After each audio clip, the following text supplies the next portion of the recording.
First, I'm going to introduce Dr. Jaime Luke. Dr. Luke is an assistant professor of agricultural economics at Michigan State University. Her research focuses on the intersection of agricultural production and environmental economics, particularly within the livestock sector. She examines the entire supply chain from producer decision-making to consumer demand. Jaime holds appointments in both research and extension. Thanks, Jaime.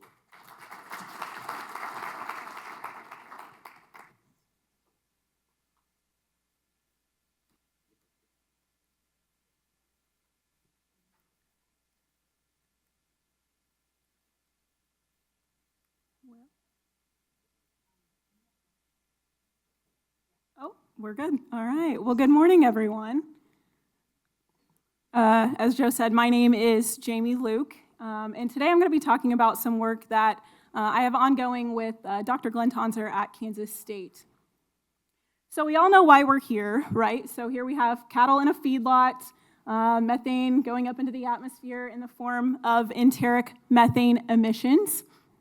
And when we think about enteric methane emissions, luckily we know, we've seen over the past couple of days that there are a lot of solutions coming to the marketplace. So scientists have stepped in. Specifically, today I'll be talking about feedlots. They've stepped in and brought some things to market that they've been researching. But as an economist, it is my job to remind everyone here that sound science does not equal adoption, right? So science is a very important and necessary condition to get to adoption. But at the end of the day, it is not sufficient because ultimately economic incentives have to align. And so when we think about economic incentives and how that could potentially drive producers to adopt some of these strategies, as an economist, I think, well, markets are the way to do that, right? So in a perfect world, consumers would just pay more for beef that's been produced using one of these strategies, and that premium would trickle its way down to the producer. But as we've seen both in retail data from some products that have tried to do this and also in survey data, that market is kind of a niche market, at least here in the US. So probably not going to see a lot of widespread adoption of some of these strategies given a consumer demand pull. And so what we've seen is a lot of countries, and we heard about this yesterday, have started putting some policies into place. And so kind of the questions that we were thinking about in this research was, if given the choice, how would the US public go about reducing emissions in the beef sector? And then also, what is kind of their support level for some different policy measures that could potentially be implemented? And so the first thing we wanted to do was put some of these strategies in front of the US public. So we conducted a survey in November of 2023 to about 2,300 citizens throughout the US. And what we were asking first was, let's rank some of these strategies as we think about ways to reduce emissions, specifically within the feedlot sector. And so the ranking that we found here, we see that the public said they wanted seaweed first. That was their highest level of support. But I think what's important, the next couple things we see there is either letting the US beef industry decide how to reduce emissions or letting the USDA decide. So I think producers often feel a lot of pressure, and a lot of noisy voices are saying, you know, you're going to do it this way, you're going to do it that way. But it looks like there's a good chunk of the US public that just wants to let producers and ag leaders figure it out.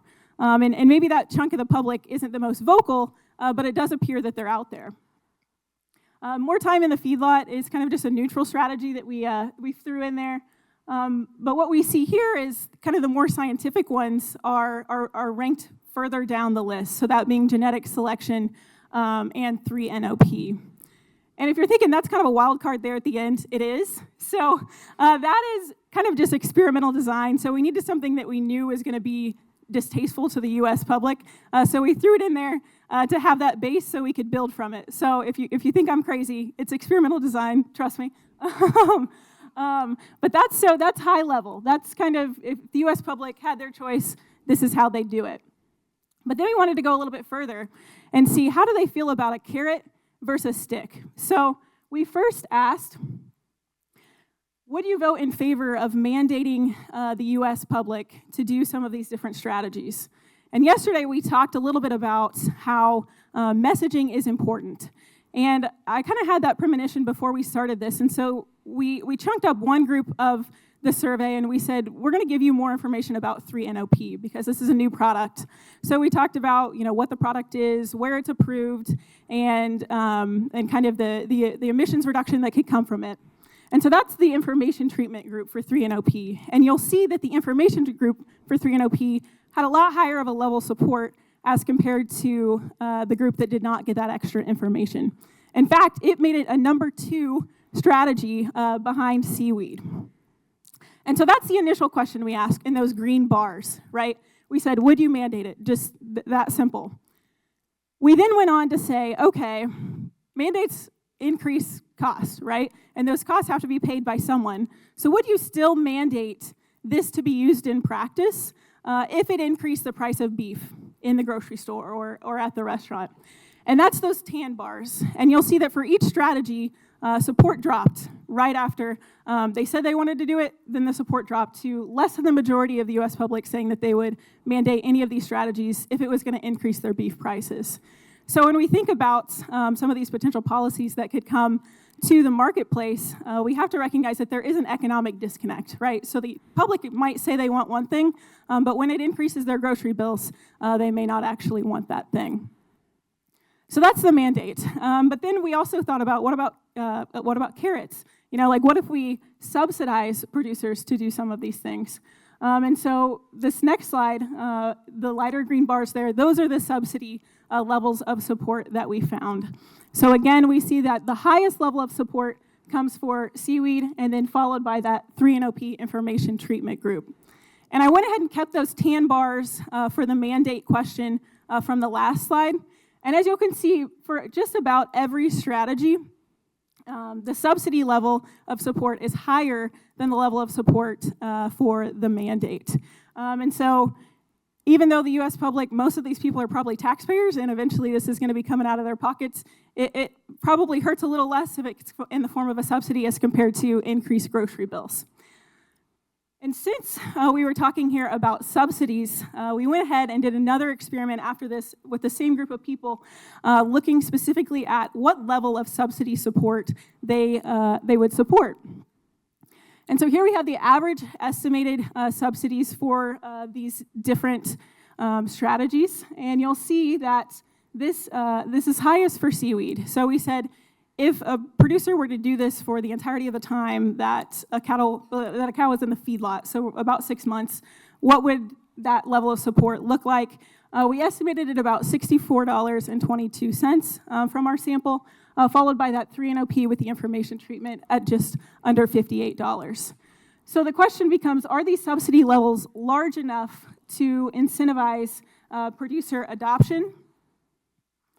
So if we think about seaweed, so at the time that this survey was done, it was the quote was around 80 cents per head per day. That may be low or high compared to where the science is right now. But if we take that times 6 months in the feedlot, that'd be about $146 per head. Obviously, $146 per head is greater than that $64.22. So likely not going to adopt if, hypothetically, these things were to actually be put into practice. So again, as an economist, just trying to add some numbers to the situation to see, potentially what kind of support could come from the U.S. public in this space. So I'll stop with that and look forward to questions.